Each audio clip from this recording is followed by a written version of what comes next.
The war room of Kepler Station buzzed with desperate voices. Admiral Veltar of the Draxi fleet paced back and forth, his forearms waving in the air. His blue skin had turned darker with worry. 3 of his best ships were gone. Just gone. They eat everything, he said to the others in the room. Our ships, our people, our planets. They turn it all into more of themselves. Captain Lyra from the Theron homeworld sat in her chair, her crystal body glowing dim with fear. My world has 20 billion people. Had. Now there's nothing but those things. Commander Nera floated near the holotable. The water inside her suit bubbled faster when she was scared. It bubbled very fast now. We tried everything, nuclear weapons, plasma cannons, bioweapons, nothing works. In the corner, Captain Nam sat quietly. He wore the simple blue uniform of Earth Defense. Most of the other captains forgot he was there. Humans were new to the galaxy. They lived on one small planet far from the main trade routes. Some said they were too warlike. Others said they were too weak. 63 worlds in 4 months, Admiral Veltar said again. He'd said it 5 times already. My home planet, your home planet, all gone. The hologram in the center of the room showed red dots spreading across the galaxy map. Each red dot was a dead world. The red was growing. Captain Hio from the human trade station spoke up. What do we know about them? We know they're killing us, Admiral Veltar snapped. But what are they? Hio asked. Where do they come from? Commander Naira's tentacles twitched. They appeared 2 years ago. First contacts reported ships that looked alive. The ships had too many teeth. Then the reports stopped coming. They don't talk, Captain Lyra said. Her voice sounded like music, but sad music. They don't respond to signals. They just consume. A new hologram appeared. It showed the last images from the mining world Theta 7. The surface of the planet writhed like a living thing. What used to be cities now looked like organs. The planet itself seemed to breathe. This was 3 days ago, Admiral Veltar said. Theta 7 had 12 million people. Captain Nam leaned forward in his chair. His dark eyes studied the hologram carefully. The conversion process, how long does it take? From first contact? Maybe a week for a small world. 2 weeks for a big one, Naira answered. And you've tried everything? Everything. Veltar slammed, his fist on the table. Every weapon we have, every tactic we know, they adapt too fast, they learn too quickly. The room fell quiet. Outside the station, small patrol ships flew back and forth. They looked scared, like animals in a cage. Hi, Counselor Kix finally spoke. His voice was old and tired. Perhaps it's time. Time for what? Captain Lyra asked. Time to call for help from everyone, even the humans. All eyes turned to Captain Nam. He sat very still. You want our help? You're part of the galaxy too, Admiral Veltar said. If we fall, you'll be next. Captain Nam nodded slowly. He touched his wrist device. Admiral Nam to Earth Command. Priority 1. The Void Devourers are here. The reply came fast. Too fast.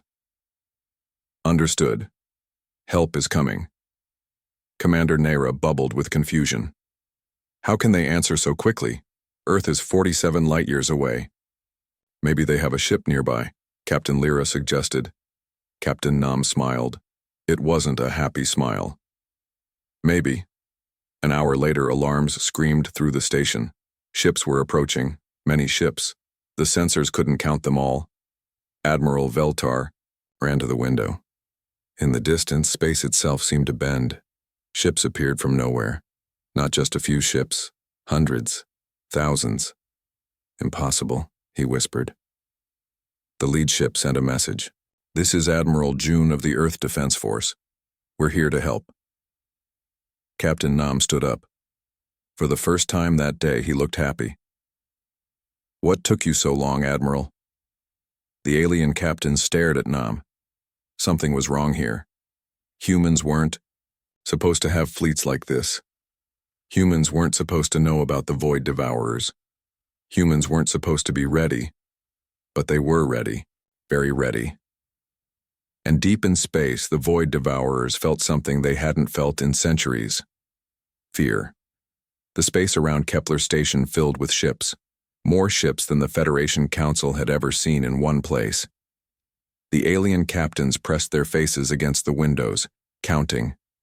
1,000, whispered Admiral Veltar. 2,000, said Captain Lyra.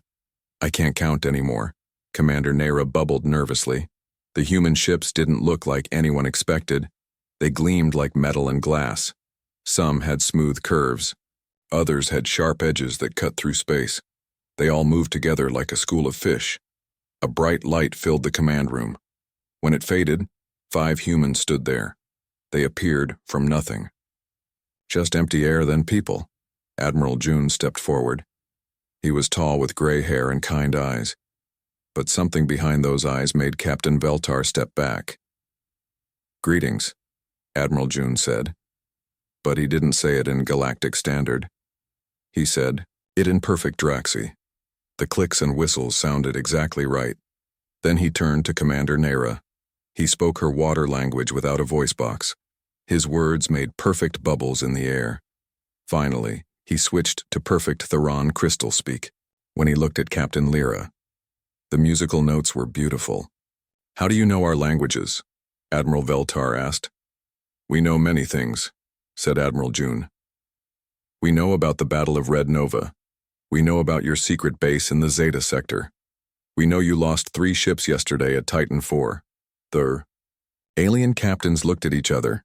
The Battle of Red Nova was classified. The Zeta base didn't officially exist. The loss at Titan IV happened just hours ago. Colonel Rena stepped up beside Admiral June. She was younger with sharp eyes. We also know about the Void Devourers. Impossible, Commander Nera said. You live in the far spiral arm. No one there knows about our war. General Kang smiled. He looked friendly, but his smile didn't reach his eyes. Who says we live in the far spiral arm? High Counselor Kix flickered with confusion. But humans come from Earth. Earth is Sector 7G. It's marked on all our maps. Your maps are wrong, said Commander Sola quietly. Admiral June walked to the holotable. He waved his hand and the galaxy map changed. New stars appeared, new trade routes, new everything. This is the real galaxy, he said. Earth isn't in Sector 7G, we're in Sector 2A. We're in 12 sectors, and we've been watching you all. Captain Lyra's crystal body flashed bright, with shock. Watching us? For 600 years, Colonel Rena answered. But that's impossible, Admiral Veltar shouted. We would have seen your ships. General Kang laughed. It wasn't a mean laugh, but it made everyone nervous. You saw what we wanted you to see. The alien captains felt sick. Everything they knew was wrong. Admiral Veltar thought hard. The trade ships, the ones that came from Sector 7G, they weren't real, were they? They were real, Admiral June said. But they were just the ones we let you see. Like putting on a costume for a play. Commander Nera bubbled angrily. Why? Why lie to us? Because you needed to grow up. Commander Sola said gently. You needed to learn to work together, to build your federation. What are you saying, Captain? Lyra asked. Admiral June looked tired suddenly. We're saying we're the adults, you're the children, and something very bad is coming to hurt you. The Void Devourers? Admiral Veltar asked. Yes. How long have you known about them? Since before they were born, General Kang said.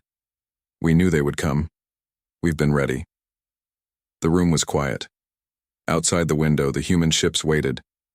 They didn't move, but somehow they seemed alive, watching. You could have warned us, Commander Nera said. Would you have believed us? Colonel Rena asked. If strange humans appeared and said evil space monsters are coming in 50 years, what would you have done? Admiral Veltar knew the answer. They would have laughed, or been afraid, or started a war. So what now? Captain Lyra asked. Admiral June smiled. This time it was a real smile. Now we save the galaxy. Together. Can you stop them?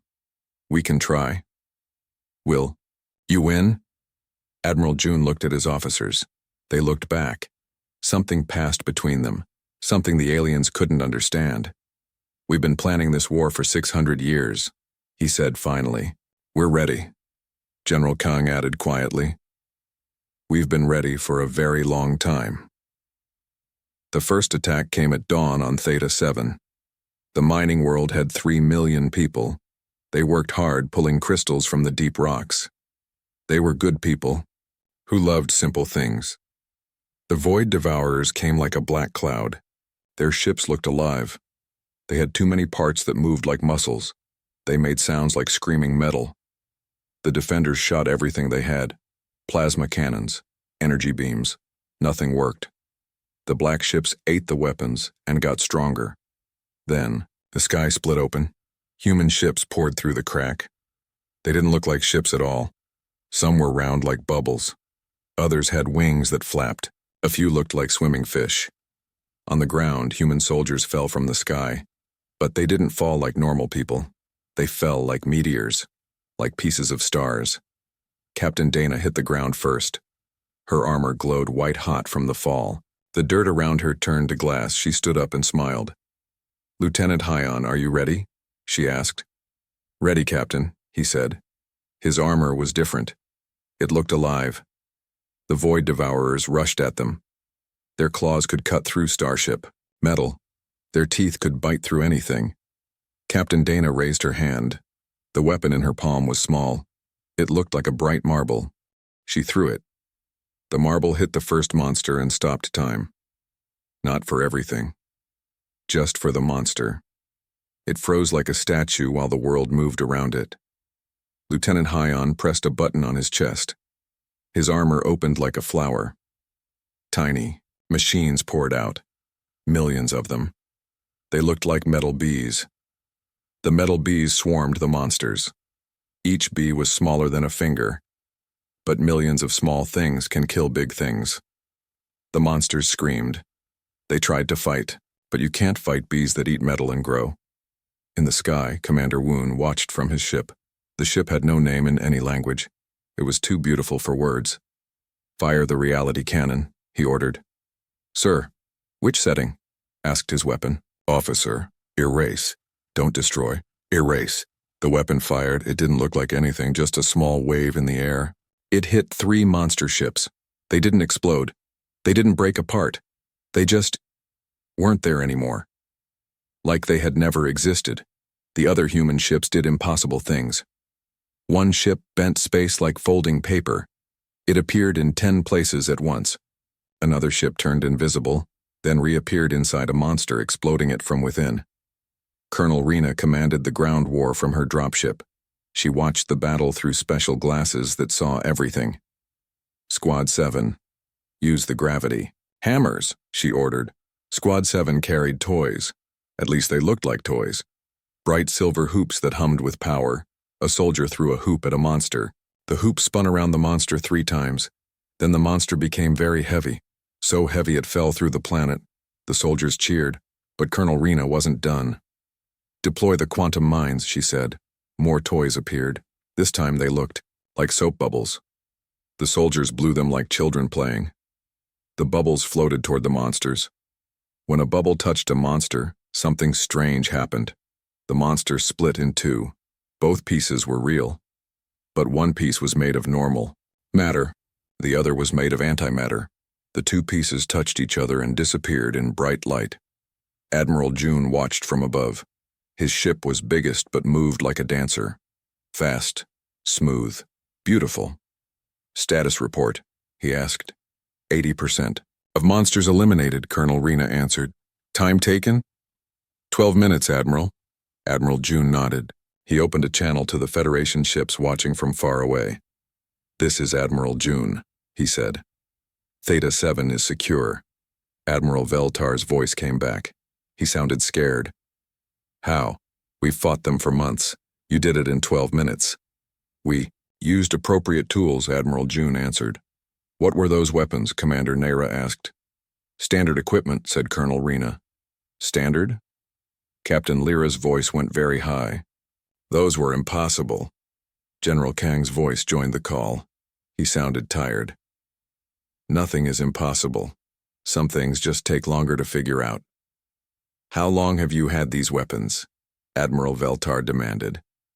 We made the first reality cannon 400 years ago, Admiral June said. The time-stop bullets are newer, maybe 50 years old. Silence on the radio. The Federation ships had never seen weapons like these. They couldn't imagine making them. Don't worry, Admiral June added. We have much better weapons than these, but the monsters aren't strong enough yet to need them. The words hung in space like a promise, or a threat. The war changed everything. Before the humans came, the Void Devourers ate worlds like snacks. Now they ran away from planets where humans landed. At the Battle of Zephyria, Admiral June showed something new. The human ships moved apart in perfect circles. They formed patterns like flowers in the sky. What are they doing? Admiral Veltar asked from his watching ship. Building something, Colonel Rena answered through the radio. The human ships began to spin. Slowly at first, then faster. They spun like dancing stars. Between them, space started to shake. The Void Devourers approached in their meat ships. They moved fast, ready to consume another world. But something was wrong. Their ships moved slower and slower, like they were swimming through honey. Temporal. Distortion field activated, announced Commander Woon. Enemy time reduced to 10% normal speed. The monsters moved so slowly now they looked frozen, but the human ships moved at normal speed. It wasn't a fair fight anymore. Colonel No watched from the planet's surface. His job was different. He carried a small box. Inside the box was the most dangerous thing on the planet. Planet Shaper ready, he reported. Use it, Admiral June ordered. Colonel No pressed a button. Nothing seemed to happen. But deep underground, the planet's bones began to change. The Void Devourers had landed on the western continent. They were busy turning trees into teeth and grass into claws. They didn't notice. The ground moving. Slowly, the continent started to drift apart, not over millions of years, over minutes. The western continent broke away from the eastern continent. It drifted toward the sun. The Void Devourers found themselves floating in space, still trying to eat dirt and rocks. Captain Yoon appeared from nowhere. Her ship was invisible until she wanted it to be seen. She sat in her captain's chair and smiled. Dimensional phase drive online, she reported. Multiple reality anchor points locked. Her ship existed in 6 different realities at once. In one reality, she was behind the enemy. In another, she was to their left. In a third, she was inside their biggest ship. She fired her weapons from all 6 places at once. The Void Devourers couldn't understand where the attacks came from. They spun in circles, shooting at empty space. Their sensors showed enemies everywhere and nowhere. Captain Yoon's ship dropped 5 reality anchors. Each anchor looked like a bright star. But they weren't stars. They were rips in space itself. Commencing. Multidimensional assault, Captain Yoon announced. From each anchor, weapons appeared from different realities. A laser from Reality 2. A missile from Reality 4. A gravity bomb from Reality 6. The monster ships exploded, not understanding what killed them. On the planet's surface, General Kang tested something new. He called it the physics bomb. It was small enough to hold in one hand, but it could change how the universe worked in a small area. Dropping physics bomb, he warned everyone, he threw it at a group of monsters. When it exploded, gravity worked backward in that spot. The monsters flew up into the sky, screaming with confusion. Another bomb made time go backward. The monsters became younger until they were babies. Baby monsters were easier to defeat. A third bomb changed how strong things were. The monsters became soft like butter. They melted when the wind blew. Commander Jin watched the battle from his invisible ship. His job was to learn. The humans were testing their weapons. They wanted to know what worked best. Data collected, he reported. Standard weapons are sufficient for current threat level. Admiral June looked tired. The war was too easy. He had hoped the monsters would be stronger. "Are you disappointed?" asked Colonel Rena. "We planned for worse enemies," Admiral June admitted. "Much worse." "What did you plan for?" Admiral June looked at the dead monster ships floating in space. Enemies who could think. Enemies who could learn. Enemies who could match us. A week later, the news spread across the galaxy. The Void Devourers were losing. For the first time, in 2 years they were losing. The Federation Council met again. This time they had questions. "How strong are you?" Admiral Veltar asked the humans. "Strong enough," General Kang answered. "But how strong is that?" Admiral June thought for a moment. "We have weapons that can crack planets. We have ships that exist in all times at once. We have soldiers who can punch holes in reality." Captain Lyra's crystal body flickered. "Is that your best?" Admiral June shook his head. "That's what we use on easy days." "Easy days? When we don't want to destroy everything by accident." The alien captains looked at each other. They were supposed to feel safe now, but they felt something else. They felt very, very small. The last Void Devourer ship was bigger than a moon. It hung in space at the edge of the galaxy, waiting. Inside it lived the Queen Mother, the first of her kind. She was old beyond counting. She had eaten 100 galaxies. Admiral June stood on his flagship. The ship was called Terra's Might. It was the most beautiful and terrible ship ever built. All around him, 10,000 human ships waited for orders. "Final scan complete," reported Captain Tay. His job was to find weak spots. "The ship is one living thing. It thinks. It feels. It remembers everything it's eaten." General Rowe stepped forward. Her uniform was simple, but her eyes held starlight. "It's adapting to our weapons. Each attack teaches it something new." Colonel Bora watched the monster ship through special glasses. The glasses saw more than light. They saw time. They saw possibilities. "It's learning our patterns. In 10 minutes, it will copy our shield technology." Admiral June nodded slowly. They had one chance. If they failed, the Queen Mother would become unstoppable. "Signal all ships," he ordered. "Deploy the Infinity Protocol." The word sent ice through every human ship. The Infinity Protocol was their ultimate weapon. They had never used it before. They weren't sure it would work. Captain Yoon felt her hands shake. "Admiral, the Infinity Protocol will